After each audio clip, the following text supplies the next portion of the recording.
C'est-à-dire qu'ils ont tendance à vouloir mettre un prix bas en espérant pouvoir faire du volume. Donc, bonne, mauvaise stratégie, quel est ton avis là-dessus et quel est le conseil que tu pourrais donner? Alors, moi, personnellement, je dis à la personne qui commence le drop, qui commence l'e-commerce, ne luttez pas sur les prix. C'est pas votre job et vous n'en avez pas la capacité, vous n'en avez pas les moyens. Vous aurez toujours en face de vous un Amazon, Cdiscount, Fnac.com, Rakuten. Vous aurez toujours, même maintenant, à l'heure actuelle, vous avez même souvent les vendeurs chinois directement qui sont sur AliExpress, donc les shops sur AliExpress qui ont tendance à s'approprier Facebook Ads ou qui font même du TikTok organique ou qui font du réel organique, c'est-à-dire qui font des vidéos virales sans forcément faire de la publicité pour vendre et exposer leurs produits. Et aujourd'hui, il y a une grande stratégie qui a été mise en place par les grandes marketplaces, notamment chinoises et étrangères, qui consiste à vous mettre dans le fil d'actualité les produits à 1 ou 2 euros, des produits que vous, habituellement, vous auriez vendus plutôt autour de 35-40 euros. Mais eux, ils vont les vendre à 1 euro parce que le reste de l'année, ces produits sont vendus autour de 10-12 euros ou 15 euros. Et donc, vous faites du drop dessus, ces produits, vous les vendez normalement 40 euros. Et eux, ils vont les proposer à 1 euro. Pourquoi? Parce que leur job, c'est de récupérer un maximum de premiers acheteurs ou de primos acheteurs sur leur site pour pouvoir ensuite les relancer avec de nouveaux produits. Voilà, c'est une sorte de stratégie d'acquisition de prospects. Vous n'avez pas les moyens de lutter face à AliExpress, face à Amazon, aux grandes marketplaces, vous n'avez pas les moyens de lutter. Pareil, vous n'êtes pas Carrefour, vous n'êtes pas une grande marque de grande distribution qui a les moyens d'acheter les produits en gros. Et quand je dis en gros, c'est acheter, par exemple, des palettes de 300 000 unités d'une paire d'écouteurs ou d'1 million d'unités pour un produit de cuisine. Donc vous, à partir du moment où vous n'avez pas les moyens d'obtenir le produit pour quelques centimes ou pour 2 ou 3 euros et pouvoir le revendre après derrière 25 ou 30 euros, n'allez pas vous aligner sur la politique de prix. Vous n'aurez pas les moyens de le faire. Votre salut vient du fait que vous allez proposer à votre public qui vient sur votre site d'avoir une belle publicité, qui mettent, qui touchent émotionnellement, qui arrivent à créer de l'émotion autour du produit, de l'intrigue, de la surprise, de l'étonnement, etc.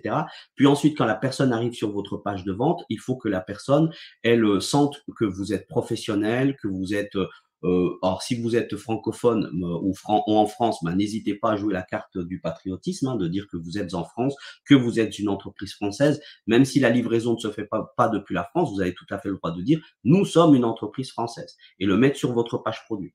Mettre en place, si vous avez la possibilité, le plus tôt possible, au bout de 3 semaines, 1 mois maximum, mettre en place une livraison en 48 heures, c'est-à-dire acheter un tout petit stock s'il faut pour pouvoir proposer l'option livraison en 48 heures.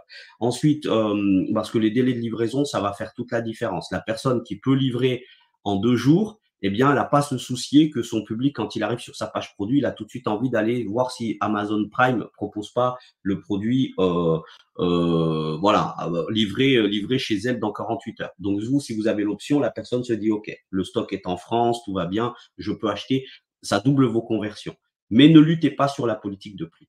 La seule fois où vous allez, à la rigueur, réfléchir à faire un prix plus bas, c'est quand vous faites des promos. Donc moi, ce que je préconise, c'est plutôt de prendre un produit, par exemple un produit que vous auriez vendu normalement, euh, voilà, vous pourriez vous permettre de vendre ce produit 19,99 €. Eh bien, ce produit, vendez-le plutôt 39,99 € si vous êtes capable de créer la valeur perçue qui va avec. Et à 39,99 €, vous allez pouvoir proposer une fois de temps en temps un petit code promo pour relancer les paniers, pour relancer les visiteurs et proposer le produit à 34,99 €. Vous allez pouvoir faire une promo exceptionnelle une fois de temps en temps dans l'année et pouvoir le vendre à 29,99 €. Et le jour de grosses promos pour la fête des mères, la Saint-Valentin ou le Black Friday, par exemple, vous allez pouvoir faire une journée exceptionnelle où là, cette fois-ci, vous faites une espèce de remise de l'espace à 50%. Et là, vous allez pouvoir le vendre à 19,99 € parce que vous pouvez vous le permettre.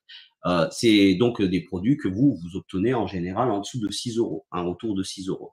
Donc, c'est la seule fois où vous allez lutter sur le prix et vous allez être votre espèce de seule concurrence. C'est-à-dire que tout le reste de l'année, vous vendrez votre produit à 39,99 € et là, exceptionnellement, à certains jours pour certaines occasions spéciales, vous allez pouvoir le vendre moins cher ou carrément moins cher, comme à 19,99 €.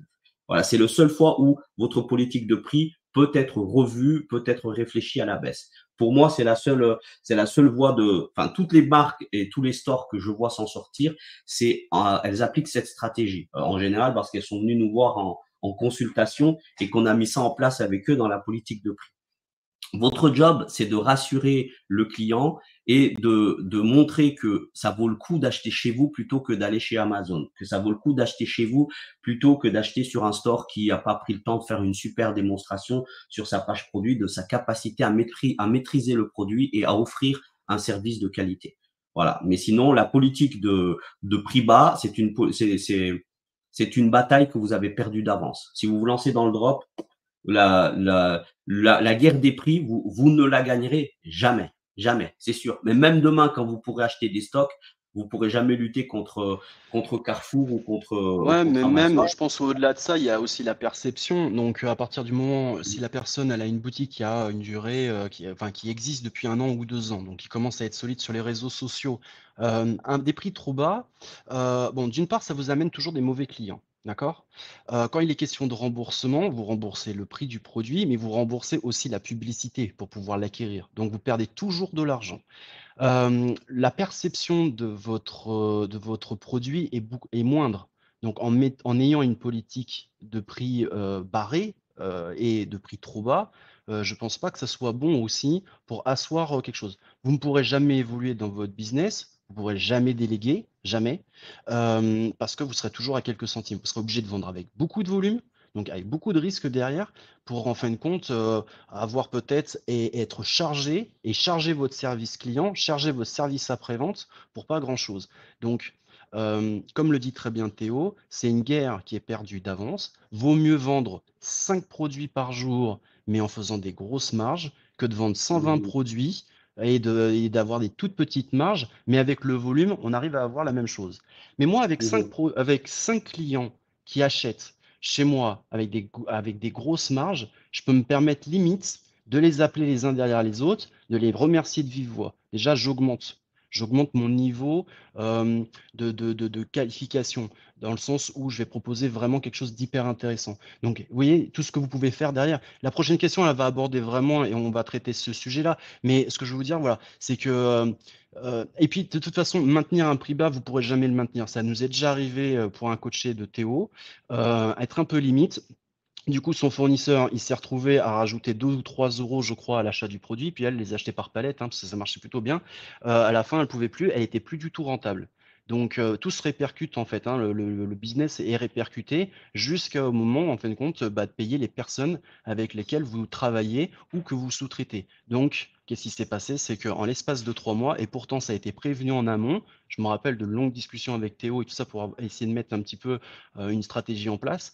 C'est ce qui avait été dit, si on ne met pas les choses en place tout de suite, eh ben, on laissait 3 mois à l'entreprise. Bah, c'est ce qui s'est passé. 3 mois après, il n'y avait plus personne.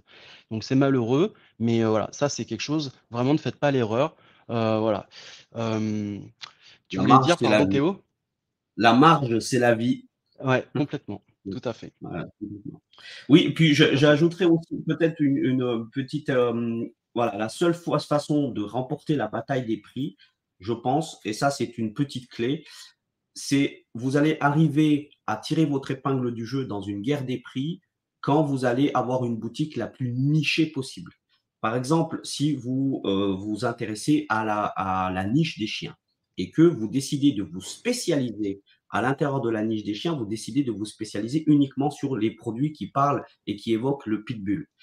Des casquettes autour du pitbull avec des slogans, des beaux dessins, des t-shirts ou des coques de téléphone portable, des tote bags, etc., qui ne parlent que des pitbulls, eh bien, vous allez pouvoir faire des produits légèrement plus chers parce que quand vous êtes ultra spécialisé, les gens qui viennent sur votre site, ils viennent pour vous et ils viennent parce que vous arrivez à créer l'effet de communauté. Ils viennent parce qu'ils ont l'impression qu'acheter chez vous, ça les fait appartenir à un ensemble, à une communauté cohérente. Donc ça, c'est très important. Et c'est pareil dans le fitness, par exemple. Le fitness, par exemple, en France, on est sur un monde particulièrement large qui comprend tout simplement les gens qui font du yoga, mais qui comprend aussi les gens qui veulent perdre du poids, mais qui comprend aussi les gens qui veulent, voilà, c'est le fitness, c'est très large. C'est pas seulement les personnes qui font de la musculation dans des salles. Donc, si vous voulez faire dans la niche du fitness, vous pouvez tout à fait vous concentrer sur une niche ultra spécialisée. Par exemple, vous décidez de vous adresser uniquement aux personnes qui font de la randonnée. Donc, vous devenez, par exemple, randonnémaster.com, le site sur lequel le site consacré est dédié uniquement aux passionnés de randonnée.